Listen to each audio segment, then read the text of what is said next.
one of the things that we were discussing, Reg, is the idea that this Cowboys run game is going to have to be a little bit more effective down the stretch of this season, because if the balance of this offense needs to be struck, it needs to happen with the likes of Tony Pollard and Rico Dowdle behind this offensive line. Some of the numbers, and what do those numbers tell us about maybe how this offense can be a little bit more successful in the run game, depending on what needs to happen for these game plans going forward here? Yeah, man. I mean, obviously, where would you say this conversation started between us? Like, because obviously we get on the phone, we talk about some of these things sometimes. Mm-hmm. What was the starting point where we started talking about this run game today? The offensive line, specifically, Tyron Smith, and whether or not, and we'll get to some of that a little bit later on in terms of how much more practice is he going to be doing for the rest of the year, but more specifically on the right side of the offensive line, where Terrence Steele has struggled, to say it lightly, mightily up to this point in the season.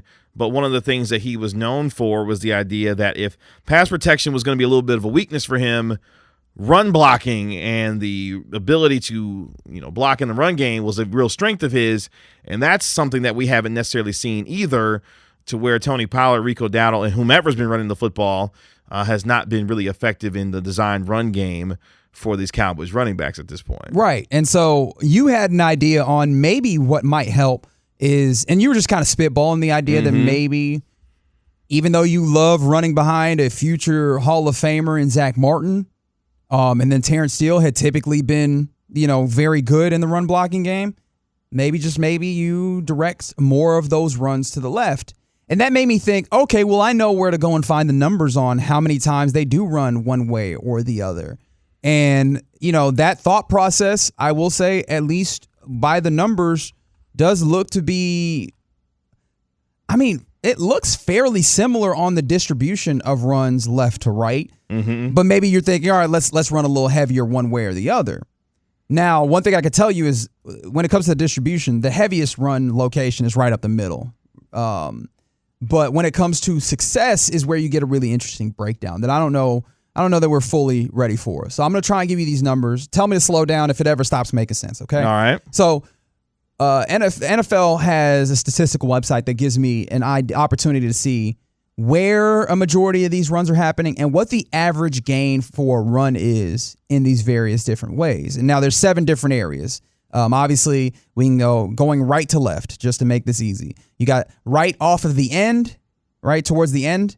You got right off tackle, right at the guard, and then up the middle, left to the guard, left tackle, and then left end. Sure. Fair enough? Okay. All right, Fair cool. enough. So I'm going to give you the average amount of yards gained per run to these different areas. All right. Off the right end, 5 yards a gain. You like it? Like it, dislike it? 5 yards a carry is not bad. All right, cool. Not bad. Right tackle, 6.95 yards per game this year. Okay, so running behind Terrence Steele's 6.95 yards per carry, which literally ranks best in the league. I can also give you the rankings. The right end ranked 18th, right about middle, right? Okay. A little bit below middle. Running behind the right guard, funny enough, 3.65 yards per carry. Okay. Good for 24th in the league. Right up the middle, 3.91. Good for 17th in the league, which it's okay. Yeah, it's mediocre. Could definitely be better considering what's happening there. Behind the left guard, how do you feel about the left guard? Think it's good? Tyler Smith has been excellent so far this year. 3.48 yards per carry. Okay. Good for 23rd. Behind the left tackle, this one shook me when I saw it. 1.25 yards per carry. Good for 31st in the league. Now, KG, how many teams are there in the league? There are 32 teams in the NFL. Okay, so second worst yards per game at that location running the football. Okay, let's stop down on that for just a quick second, because I want to put some context behind that, because the left side has been a little bit of a pressure point in terms of injury so far this year with Tyron Smith and the amount of injury he's been dealing with, even Chuma Edoga at times dealing with injury there. So not necessarily the most continuity on that side of the offensive line, given the fact that your Hall of Fame left tackle at times has not been available and ready to play. Maybe that's what's affecting some of that number there, because that's a very surprising number that you're 31st of 32 teams running behind your feature, or that left tackle's position there. And from the 469, this is a fair text coming in. Consider what that behind that position means in terms of scheme, pulling guard, centers, etc. Appreciate that. Mm-hmm. And then off the left end, 5.14 yards per game. Good for 12. Okay. Okay. Okay, so based off of those numbers so far, you're having some success off left end and off right tackle, okay? Because we're talking about, what, nearly 6 yards per carry off right tackle, you had said? 7, funny enough. Okay, and 7. Okay, so really high success right there. So the question then becomes, how does this Cowboys offense, with some of the success on right tackle, off left end, how does this running game get a little more creative? Because that, to me, is where I find myself frustrated, is that the run game does not feel creative. It does not feel dynamic. And with a guy as explosive as Tony Pollard, I would feel like some of those dynamic elements could be found maybe with some better design to be able to get him into some areas where you're maybe pulling a little bit with Zach Martin. Imagine pulling Zach Martin over to the left side, over there with Tyron and Tyler Smith, and maybe creating some more running lanes and natural cutback lanes to where Tony Pollard and Rico Dowdle could have utilized some of that vision to be able to make some things happen down the field. That, to me, I feel like is where this run game is missing in terms of some of the creative aspects and elements of it. Yeah, and I mean, this might be, and this is likely oversimplified because, you know what, we're not getting down into the X's and O's of all the ways that this goes.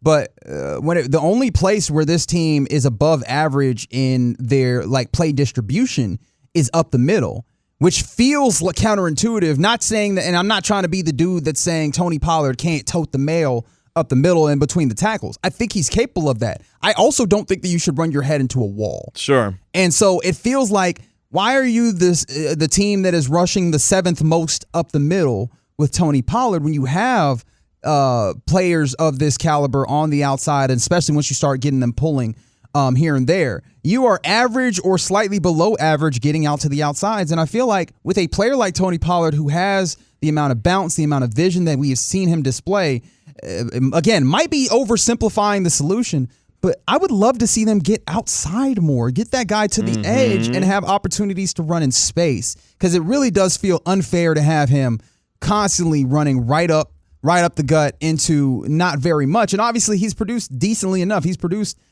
and not just him, obviously the run game in totality for the Cowboys has produced to a point where the average gain on plays in those middle spaces is, maybe 3.5, 4 yards. That's not terrible, but I would love to see him get on the outside, get on the perimeter, and utilize his speed, utilize his balance. And then also, hey, maybe Rico Dowdle. Maybe if you eventually get to a place where you feel comfortable again, Deuce Vaughn. It just feels like there's a lot more up the middle, and that's the part that even feels, on top of just the way that it's designed, just the decision of where you're running the football feels uninspired, and that's the thing that I think breaks my spirit. Yeah, and I think based off of what this team is always talking about in terms of complementary football, finding balance, and we take this to the doorstep of Mike McCarthy, and I thought Voch Lombardi made a great point last night. If you're looking to strike some balance with this team as the play caller, you've got to take control of that so that the onus isn't completely on Dak Prescott to have to throw you and keep you in football games when you're having an ineffective run game, because at the end of that Philadelphia game, when you had a chance to score, when you are, 1st and 5 from the Eagles' 6-yard line with 27 seconds left, and you could not depend on your run game whatsoever to possibly make things happen for you to try and win that game, that's a larger issue for me going down the road that has to get solved, because I don't think the way that the Cowboys are going to go about this thing offensively, if they continue to go down this road with having Dak Prescott to throw for 350, 375, I don't know if that's sustainable or not for you to be able to win games. More importantly, for your defense as well, if you're going to dominate time of possession, and we've seen the Cowboys be able to lead the NFL when it comes to 10-plus play drives in the NFL. We know that they're really good on third down this year. You've got to be able to run the football to be able to have a little bit more balance so that you're not tiring out your defense, but more importantly, not putting all of this on Dak Prescott to have to keep you and throw you in and keep you in football games.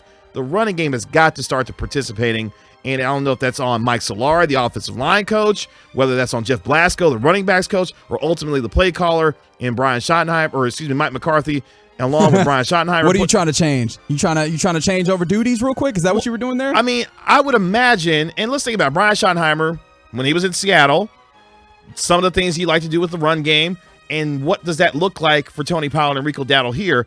Something has got to change, and I wonder if some more creative design, and as you mentioned, getting Tony Pollard, getting Rico Dowdle, not just running downhill between the tackles, but on the outside to put pressure on these defenses, is something that you may have to start exploring because something's got to change with this run game here. And then to bring this a little bit full circle, as we were talking about earlier, the idea of the pulling guards and such, when you're getting to the outside, you allow them to pull and get out free, and nothing is more scary, I imagine, for a secondary player than seeing a big boy wearing a number 60-something or 70-something out here rumbling, bumbling, and tumbling down the field. Along those lines also, personnel kind of comes in here because that's the conversation a lot of Cowboys fans have been having. Why don't you have a bruiser? Why don't you go get Derrick Henry? Why don't you? And I'm not certain that fixes it. However, the personnel that you do have on this team, it feels like you can utilize it better. I've already talked about the idea of Tony Pollard utilizing him more to some of the strengths that we've seen in the past. Not saying that he's not capable of doing those things. From the 972, could we use Hunter Lipke like we use Zeke for short yardage to help the run game? I would think so. Like, it seems like that's he showed, and of course, how much stock do you want to put in preseason football? Understandable. But in the preseason, he did show you some things that made you believe that, hey, maybe this dude is capable of being a big yard back. Because otherwise, you just got a old school fullback that you're not going to utilize enough, which basically means you got a special teamer. And there's nothing bad about having a special teamer, but utilizing him in those ways, I think would be also helpful. Like, I want to see these personnel utilized more to your advantage as the Cowboys, because I don't know why you have Hunter Lipke if you're not going to utilize him in some of those big situations as well. Yeah, because I thought for Hunter Lipke, he would be kind of the new version of John Kuhn. Remember him, the fullback? Yes. In Green Bay, leading the way for some of the terrific running backs that they had, with Mike McCarthy there in Green Bay, and we just simply haven't seen that. Now, I don't know if that's a function of whether or not they don't feel like from a run blocking standpoint, or even sometimes from a pass protection standpoint, they feel confident in his abilities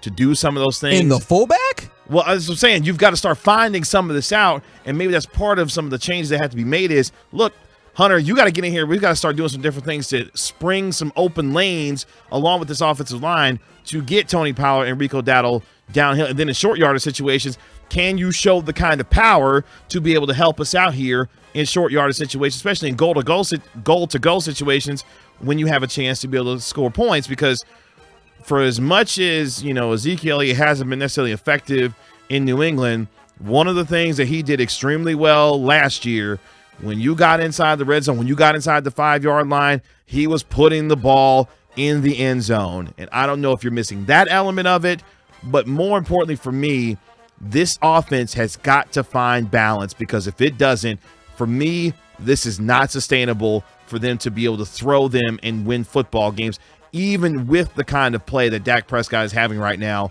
If they don't find a semblance of a run game, this team can't go where they want to go, because teams, as you mentioned, when it comes to the NBA, teams start to find out what you do and what you can't do and start to take those things away. As you get deeper into the season and obviously into the playoffs, these teams know you well enough to take away the things that you do well. Can you adjust and find ways to counter what these teams are going to be trying to take away? And right now, the Cowboys don't have a counter for the passing game, which should be a good running game. They don't have that right now. Should I also throw in the little nugget that I saw defensively when it came to the Cowboys defending the run? Oh. Do you remember when I was telling you that the space where, because this number just jumps off of the screen. The space where, where would you historically, at least last season, have said that this team was susceptible to the run defensively? Out on the edges. Out on the edges, okay. Mm-hmm. On the left end, 6.13 yards. On the right end, 5.4 yards. One of the things that people talked about was the idea of up the spine. They are literally up the middle. They allow the fewest yards per carry up the middle, 2.96 yards. Wow. Like Big Bang Hank, Osa Odigizua, the linebackers, all of those folks. Neville Gallimore, all them folks that are involved in the middle. Mozzie Smith a little bit at times. Applause necessary for that. Now, on the other end of the spectrum, now that we've gotten the applause in, off left tackle. So offense is left tackle, so the defense is right. They allow 8.4 yards per carry, which is good for 32nd Oh boy. And I was like, oh, I don't think I ever noticed that. But that was something that was surprising that jumped. Yes, 8.4 yards. And boys and girls, that's not DeMarcus Lawrence's side. Okay? That's not DeMarcus Lawrence's side. That is typically not where DeMarcus Lawrence typically plays on the left, which means. That's right. Oh boy. People, they're running at Micah and, where Micah typically is, he obviously isn't always there. Sure. But that looks like a success offensively for the other team. So and you don't even need the numbers to show how teams like to get after Micah in the run game and running the ball at him, especially when you start getting into zone read situations where you've got to have him making decisions on what he's going to be doing to defend, the run in certain ways. Philadelphia. So that's it's a little concerning. Yeah, I didn't have any point with that. It was just these numbers that I was looking at to talk about the run on the offense. I looked over at the defense. I was like, hold on, why is that number so big? But yeah, this run game has got to find a way to be able to be better. Otherwise, they are not going to go where they believe they should, given the offensive firepower that they do have in a lot of ways offensively. So we will see. Messed up the camera there. My bad. As they figure out things the way to go. Yeah, I was like trying to fix the thing and it messed up. Anyway,